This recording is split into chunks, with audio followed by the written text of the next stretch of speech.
அனைவருக்கும் வணக்கம். அரசு அதிகாரிகளை உருவாக்கும் நோக்கில் உங்கள் இம்பல்ஸ்.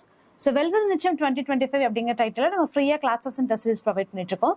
அந்த கிளாஸஸ் கீழே நம்ம 11th history and 12th history lessons நம்ம பார்த்துட்டு இருக்கோம். ஓகேங்களா? போன கிளாஸஸ்ல என்ன பண்ணிருக்கோம் அப்படின்னா 11th ஹிஸ்டரியில 16th லெசன் வரைக்கும் நம்ம இதுல பார்த்திருக்கோம். இதுக்கு முன்னாடி மிஷன் குரூப் 4 அப்படிங்கிற டைட்டிலுமே வந்து ஃப்ரீயா class and test series provide பண்ணிருக்கோம். அதுலயுமே 6 to 10th வரைக்கும் நம்ம எடுத்து முடிச்சிருக்கோம். அந்த வீடியோஸ் பார்க்காதவங்க அதையுமே யூட்டிலைஸ் பண்ணிக்கோங்க. இப்போ 11th ஹிஸ்டரியில 16th லெசன்ல லாஸ்ட் டைம் வந்து நம்ம போன வீடியோல முதல் கர்நாடக போர் வரைக்கும் பார்த்திருப்போம். இப்ப என்ன பாக்குறோம் அப்படின்னா முதல் கர்நாடக போர்ல எது வரைக்கும் பார்த்திருப்போம் அப்படின்னா சென்னையோட வீழ்ச்சி இருக்கும். என்ன அப்படின்னா அன்வார்தீன் வந்து உங்களுக்கு சப்போர்ட் பண்ணிருப்பாங்க. எதனால பிரெஞ்சு வந்து அவங்களுடைய வாக்குறுதியை காப்பாத்தாம போயிட்டாங்க. அதனால அன்வார்தீன் வந்து பிரெஞ்சுக்கு எதிராக நான் வந்து அப்போஸ் பண்றேன் அப்படின்னு சொல்லிட்டு ஒரு விஷயங்கள் பார்த்திருப்பாரு. அதுக்கப்புறம் என்னென்ன போர்கள் நடந்திருக்கு அப்படிங்கறத நம்ம இதுல இருந்து பார்க்கலாம். ஃபர்ஸ்ட் ஒன் சாந்தோ மற்றும் அடையார் போர்கள். ஓகேங்களா? இப்படிதான் வந்து போர்கள் ஸ்டார்ட் பண்றாங்க. இவங்க கொடுத்த வாக்குறுதி திருப்பி காப்பாத்தலன்னு சொல்லிட்டு அவர் கோவப்பட்டு திருப்பியும் கேட்கிறாரு.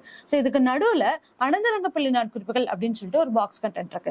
இதுல கண்டென்ட் என்ன அப்படின்னு சொல்லி பார்த்தோம்னா இந்த அனந்தரங்க பிள்ளை அப்படின்னு சொல்றதுதான் ஒரு டுபாஷா இருந்திருப்பாரு. அதாவது டுபாஷ் அப்படிங்கிறது மொழிபெயர்ப்பாளர் இருப்பார். இருமொழி தெரிந்து ஒரு புலமையர் தான் இருந்திருப்பார். இவருடைய நாட்குறிப்புகள் தான் இன்னைக்கு வரைக்கும் பேசப்படக்கூடிய ஒரு முக்கியமான விஷயம். தமிழ்ல இவர் எழுதியிருக்கக்கூடிய நாட்குறிப்புகள் மூலமா அந்த காலத்துல என்ன நடந்துச்சு அப்படிங்கக்கூடிய விஷயங்கள் நம்மளுக்கு விளக்கமா தெரியப்படுது. ஓகேங்களா? அதான் இங்க கொடுத்திருக்காங்க. தலை சிறந்த வணிகராக விளங்கிய திருவேங்கடம் பிள்ளைக்கு மகனாக பிறந்தார். தந்தையுடைய மறைவுக்கு பின்னர் பிரெஞ்சு ஆளுநர்களான டூமாஸ் டியூப்ளே ஆகியோர் கொடுத்த ஆதரவால் புதுச்சேரியில் மாபெரும் வணிகரானார். ஓகேங்களா? இவருமே வந்து என்ன அப்படின்னா one of the businessman தான். அடுத்து டிப்ளே இவரை தலைமை துபாஷியாகவும், துபாஷி அப்படின்னா இரு மொழிகள் அறிந்தவர், தலைமை வணிக முகவராகவும் 1746 இருந்திருப்பாரு. புதுச்சேரியில் பெரும் அரசியல் செல்வாக்குள்ள நபராகவும் மாற்றியது. ஓகேங்களா?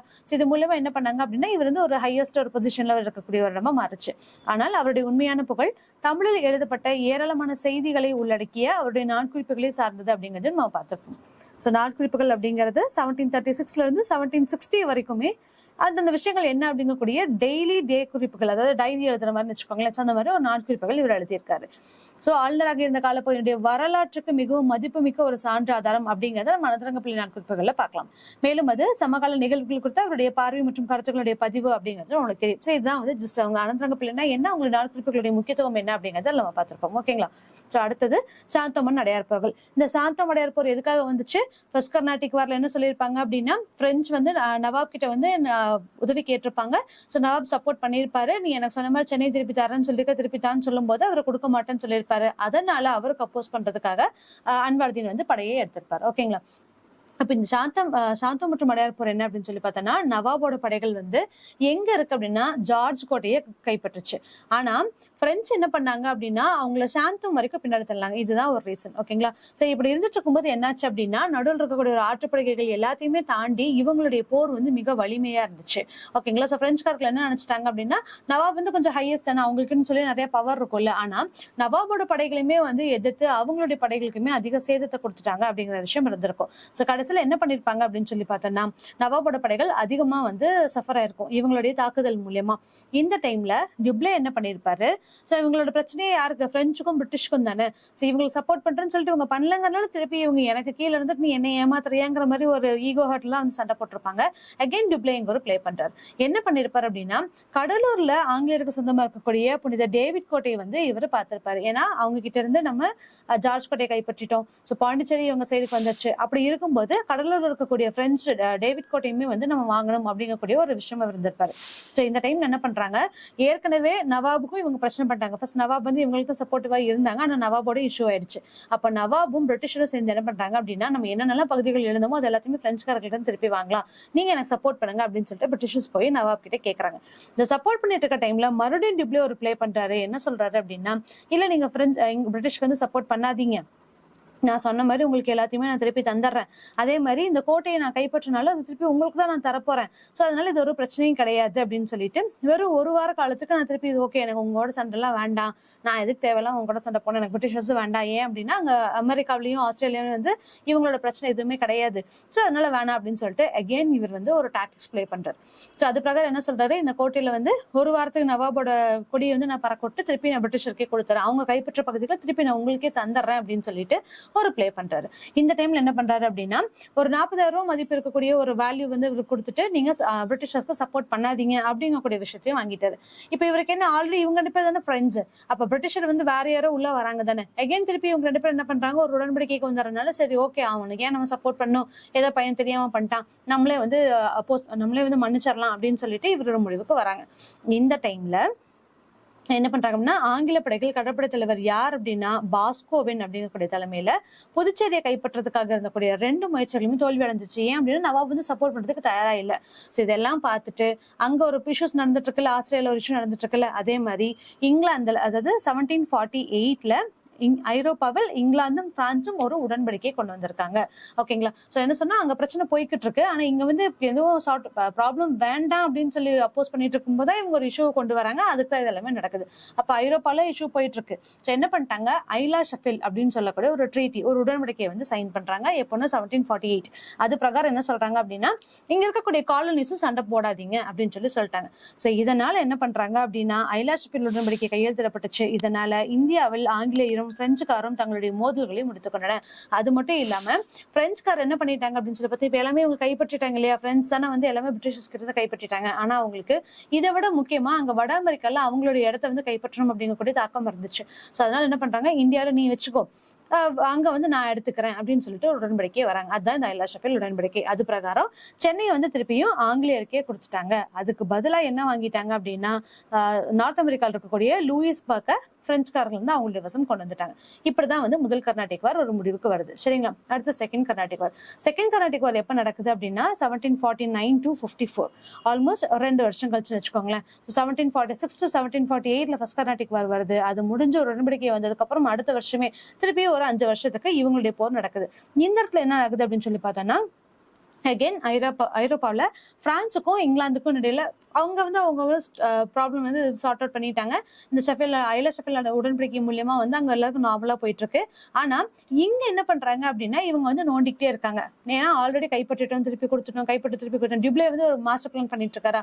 டிப்ளேவை பொறுத்த வரைக்கும் இந்தியாவில் அவருடைய ராஜாங்கம் பெருசா இருக்கணும், அவருடைய அதிகாரம் பெருசா இருக்கணும், அவர் வந்து அவர் தன்னை செல்ஃப் அட்வர்டைஸ் பண்ணிக்கணும் அப்படிங்கறதுல ரொம்ப ஆர்வமா இருந்தாரு.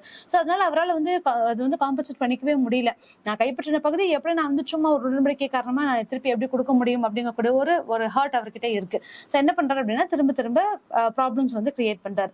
இதுக்கு மீன்வெல் இவங்களுக்கு சப்போர்ட்டிவா என்ன இருக்கு அப்படின்னு சொல்லி பார்த்தோம்னா நம்ம இந்தியாவில் நடக்கக்கூடிய உள்நாட்டு கலவரங்களுமே இவங்களுக்கு சப்போர்ட்டிவா இருக்கு. சோ உள்ள இருக்கக்கூடிய நவாப் நிசாம் இவங்களே வந்து ஒருத்தவங்களுக்கு அடிச்சுக்கிறாங்க. இதையுமே வந்து இவங்களோட ஃபேவரிசமா மாத்துறாங்க. ஓகேங்களா.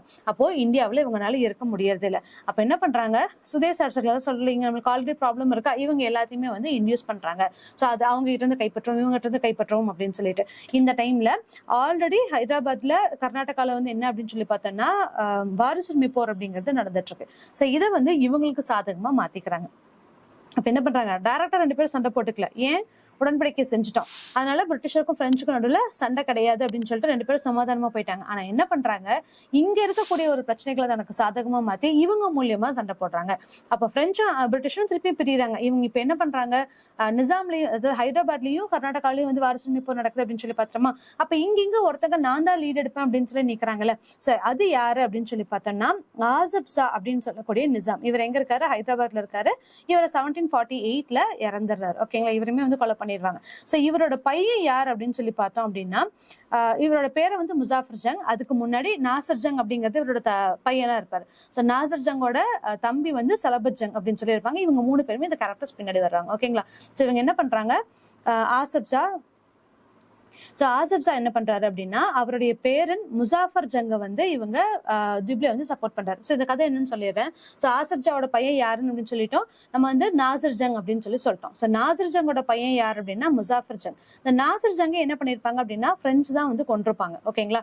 சோ நடுவில் இருக்கக்கூடிய போர்கள் நடந்திருக்கும். இவங்களுடைய காலனிஸ் என்ன பண்ணிருப்பாங்க அப்படின்னா அந்த போர்களுக்கு அப்போஸ் பண்ணி அவரை இறக்க வச்சுட்டாங்க. சோ கொண்டுட்டாங்க. கொண்டதுக்கு அப்புறம் இவங்க என்ன பண்றாங்க, இப்ப இங்க ஒரு பிளே பார்த்துக்கோங்க, ஏன்னா ஆல்ரெடி எங்க பிரச்சனை போயிட்டு இருக்கா. அப்ப இவங்க என்ன பண்றாங்க அப்படின்னா நானே உனக்கு சப்போர்ட் பண்றேன், யார் அப்பாவை கொண்டாங்களோ அவங்களே அவங்க பையனுக்கு சப்போர்ட் பண்றேன் அப்படின்னு சொல்லி சொல்றாங்க. அப்ப முசாஃபர் ஜங்குக்கு நான் சப்போர்ட் பண்றேன் அப்படின்னு சொல்லிட்டு டியூப்ளே வராரு. அடுத்தது ஆர்காட்ல கர்நாடகால என்ன நடக்குது அப்படின்னு சொல்லி பார்த்தோம்னா முகமது அலிக்கு எதிராக சந்தா சாஹிப்பை வந்து சப்போர்ட் பண்றாங்க. இந்த முகமது அலி யார் அப்படின்னு சொல்லி பார்த்தோம்னா இங்க சாந்தோ மடையார் போர்ல வந்து ஃபர்ஸ்ட் அன்வார்தீன் கிட்ட இது பண்ணிருப்பாங்களா. சோ அன்வார்தீனோட பையன் தான் வந்து யார் அப்படின்னு சொல்லி பார்த்தோம்னா முகமது அலியா இருப்பாங்க. இந்த முகமது அலி என்ன பண்ணிருப்பாங்க அப்படின்னா அங்க இருக்கக்கூடிய அவங்களுடைய அப்போசிட் யார் அப்படின்னா சந்தா சாஹிப். சோ சந்தா சாஹிப்க்கும் முசாஃபர் ஜங்குக்கும் நான் சப்போர்ட் பண்றேன் அப்படின்னு சொல்லிட்டு பிரெஞ்சு வந்து அவங்களோட சப்போர்ட்டை தெரிவிச்சிருப்பாங்க. இப்ப இது வந்து ஒரு முக்கூட்டா கொண்டு வந்துருவாங்க. நிசாம் ஒரு பக்கம் இருக்காங்க, சந்தா சாஹிப் ஒரு பக்கம் இருக்காங்க, பிரெஞ்சுக்காரும் அவங்களுக்கு வந்து சப்போர்ட் பண்றாங்க அப்படிங்கிறது இவங்களுக்கான ஒரு உடன்படிக்கையா இருக்கும். இதை பார்த்து பிரிட்டிஷர்ஸ் என்ன பண்ணுவாங்க அப்படின்னா ஐயோ இவங்க வந்து ஒரு ஸ்ட்ராங்கான ஒரு படையை சேர்ந்துட்டாங்க, இப்ப இது மறைமுகமா யாருக்கும் நியாயமா பார்த்தா வாரிசுரிமை போருக்கு சண்டை போடுறவங்களுக்கு இவங்க சப்போர்ட் பண்றாங்க தான். ஆனா உண்மையா பார்த்தோம் அப்படின்னா பிரிட்டிஷருக்கும் பிரெஞ்சுக்குமான ஒரு போராட்டமா தான் இருந்தது. அப்ப பிரிட்டிஷர் என்ன பண்றாங்க அப்படின்னா இவங்க ஆல்ரெடி ஒரு டீமா ஃபார்ம் ஆயிட்டாங்க, இப்ப நம்ம வந்து லூஸா இருக்கோம் அப்படின்னு சொல்லிட்டு இவங்க யார் எல்லாத்தையும் அப்போஸ் பண்றாங்களோ அவங்களோட பிரிட்டிஷ் போய் பிரெஞ்சு உடன்படிக்கை கொண்டு வராங்க. அப்படி யார் அப்படின்னு சொல்லி பார்த்தோம்னா முசாஃபர் ஜங்குக்கு அப்போஸ் பண்றவங்க அண்ட் முகமது அலிக்கு சந்தா சாஹிப்க்கு அப்போஸ் பண்றாங்க. அப்ப முகமது அலி என்ன பண்றாங்க அப்படின்னு சொல்லி பார்த்தோம்னா நான் வந்து உங்களுக்கு சப்போர்ட் பண்றேன் அப்படின்னு சொல்லிட்டு இவங்க இது பண்றாங்க. இப்ப பெருமதிப்பு வாய்ந்த சென்னையை இழந்த ஆங்கிலேயருக்கு புனித டேவிட் கோட்டை மட்டும்தான் இருக்கு. இது எங்க இருக்குன்னா கடலூர்ல இருக்கு. கரெக்டுங்களா? தலைமை அவங்க கைப்பற்றி இருந்தாங்கல்ல. சோ அதுக்கப்புறம் தானே 1748 உங்களுக்கு திருப்பி உடன்படிக்கை மூலமா தான் தராங்க. அதுக்கு முன்னாடி நடக்கக்கூடிய ஒரு விஷயம். ஆனா பிரெஞ்சுக்காரோட அவங்களுடைய ஒரு இன்ஃபுளுன்ஸ் வந்து நம்ம கம்மி பண்ணியே ஆகணும், ரொம்ப அவங்க செல்வாக்கு பெற்று இருக்கிறாங்க அப்படிங்கறதையும் இவங்க நினைக்கிறாங்க.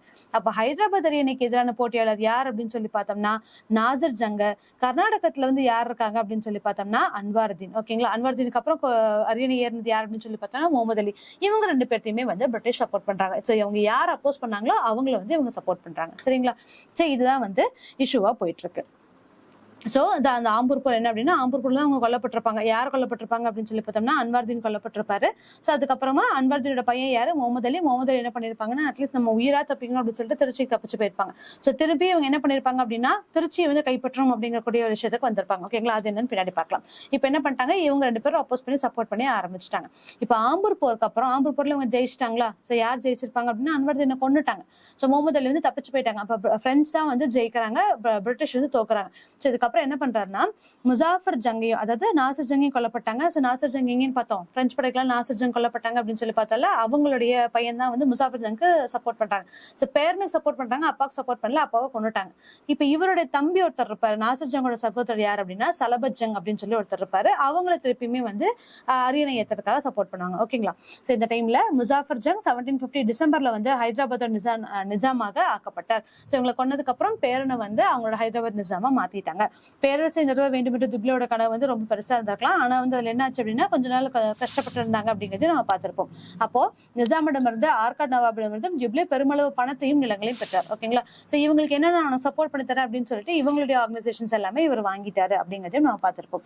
இப்போ முசாஃபர் ஜங் என்ன பண்றாரு அப்படின்னா பிரெஞ்சுக்காரர்களுடைய பாதுகாப்பை கோரிய போது டுப்ளே பிரெஞ்சு தளபதி புஸ்ஸி அவருடன் அதிக எண்ணிக்கையில் பிரெஞ்சு வீரர்களையும் அனுப்பி வச்சார். ஆனா என்ன பண்ணிருப்பாங்க அப்படின்னா புஸ்ஸி இவங்களுக்கு சப்போர்ட் பண்ணிருக்க மாட்டாங்க, அகைன் இவரையுமே வந்து கொண்டிருப்பாங்க. சோ இவங்களுக்கு தெரியாம உள்ளுக்குள்ள ஒரு ஃபோர் பிளே நடந்துகிட்டே இருக்கும். இவங்க வந்து நடுவில் அவங்களுடைய பிளே வந்து பண்ணிக்கிட்டே இருப்பாங்க. சோ நவாப் நிசாம் இருக்கவங்களா சப்போர்ட் பண்றேன் அப்படிங்கிற பேர்ல இவங்க சப்போர்ட் பண்றேன்னு சொல்லி அவங்களுக்கே தெரியாம அவங்களுக்கு கொண்டுட்டு இவங்களுடைய அதிகாரங்களை அவங்க எடுத்துக்கிட்டு இருந்தாங்க. இதுதான் வந்து நிஜமா இருக்கும். ஓகேங்களா? சந்தா சாஹிப் என்ன பண்ணிருப்பாரு, ஆங்கிலேயோட செல்வாக்க குறைக்கணும் அப்படிங்கிறதுக்காக முகமது அலி வந்து கைது செய்யணும் அப்படின்னு சொல்லி முகமது அலியை கைது செய்யணும் அப்படிங்கிறதுக்காக, ஏன்னா அன்வார்தீனோட பையன். ஓகேங்களா? அதுக்கப்புறம் நம்ம திருச்சியுமே கைப்பற்றும் அப்படிங்கக்கூடிய ஒரு எண்ணிக்கையில இருந்திருப்பார். சோ இப்போ நிசாம் மற்றும் பிரெஞ்சுக்கார உதவியோட திருச்சியை கைப்பற்றி ஆகணும் அப்படின்னு சொல்லிட்டு சந்தா சாஹிப் முக்கியமா இருக்காரு. இப்ப என்ன ஆயிடுச்சு, இவங்க தான் வந்து ரொம்ப ஸ்ட்ராங்கஸ்ட் பர்சனா இருக்காங்களா. அப்ப அதனால இவங்க அடுத்த பகுதியை கைப்பற்றிட்டே போறாங்க. இவங்களுடைய ஒரு பழி வாங்கக்கூடிய உணர்ச்சி, முகமதுல இருந்து தப்பிச்சு திருச்சிக்கு போயிட்டாரு, அப்ப நான் திருச்சியும் கைப்பற்றேன் அப்படின்னு சொல்லிட்டு. இந்த டைம்ல ராபர்ட் கிளைவ் அப்படிங்கிறார், யாரு பிரிட்டிஷர், இதுவரைக்கும் நம்ம இழந்துகிட்டே வந்துட்டு இருந்த ஒவ்வொரு பகுதியும் அவருடைய தந்திரத்தின் மூலியமாவும் அவருடைய டாக்டிக்ஸ் மூலியமாவும் அவர் வின் பண்றாரு.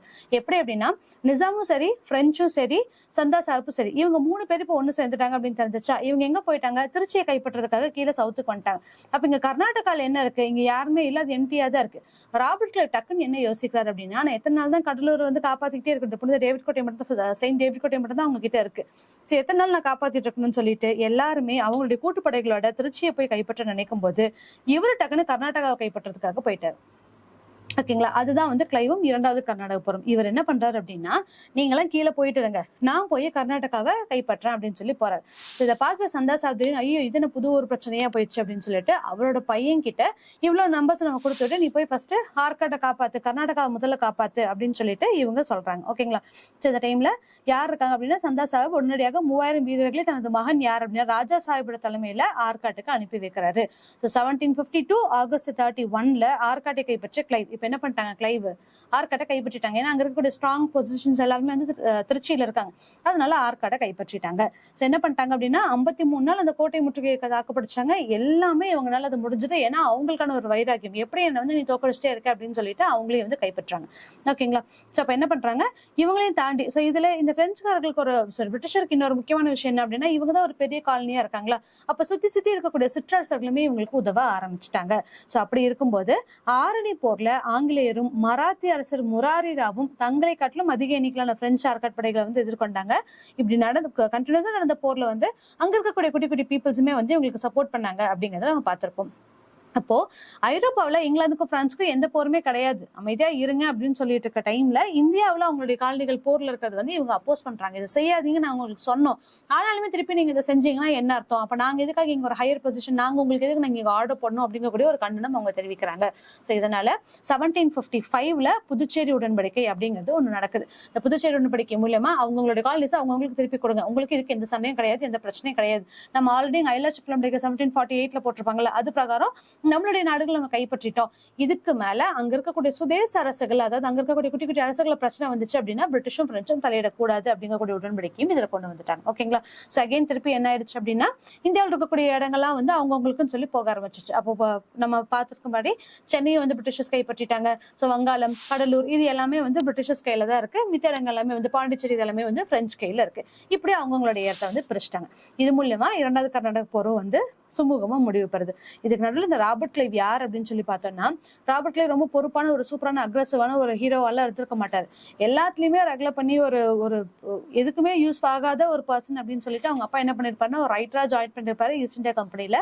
அப்படி இருந்து இவர் கவர்னர் ஆகி எவ்வளவு நாடுகள், அதாவது நம்மளோட இந்தியன் ஹிஸ்டரியில ஒரு பெரிய ஒரு சேஞ்சஸை கொண்டு வந்த பொறுப்பு யாருக்கு இருக்கும் அப்படின்னு சொல்லி பார்த்தோம்னா ராபர்ட் கிளைவுக்கு மேலதான் இருக்கும்.